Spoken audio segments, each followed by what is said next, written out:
In this segment of Handguns Homework, we're going to take a look at the 3 different ways you can carry a 1911.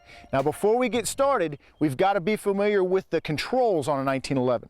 So I take my Nighthawk Dominator. The basic controls are the hammer, the grip safety, the thumb safety, and the magazine release. Once we've got that, we can move on. Now, we're going to talk about condition 1, 2, and 3, but we're going to teach them in reverse, okay? So starting with condition 3, which means essentially I've got a loaded magazine with the hammer down on an empty chamber. Now, why might somebody want to carry a gun condition 3, a 1911 condition 3? Well, maybe this is the gun you have, and you're not comfortable carrying it with the hammer back and the safety engaged. There's nothing wrong with it. It's about what you're comfortable with. It may be a little slower, but not really a big deal, all right? So from the holster, I would simply draw the gun, come out. Now, on my presentation to the target, I've got to rack the gun in some fashion. So I'm simply coming up, racking, load the gun. Now I come up, now I can press my shot. Okay, not a problem. Now, condition 2, I engage my thumb safety. Now, condition 2 would be a loaded magazine in the gun, loaded chamber with the hammer forward, hammer down.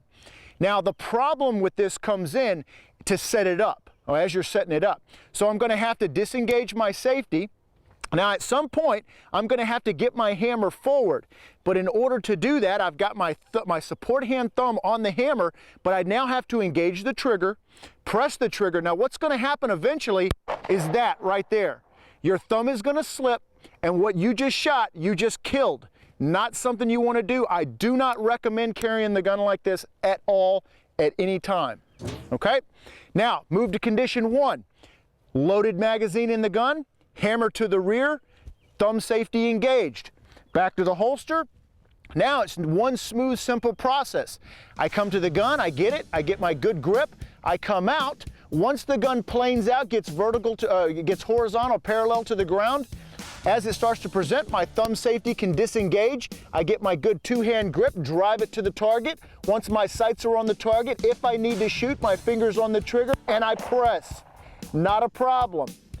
Come down, finger straight, scan, assess, do what I need to do, then in the reverse, put it back in the holster. We've talked about 3 different ways, condition 1, condition 2, condition 3. Stick with 1 or 3, and you'll be good to go out on the street.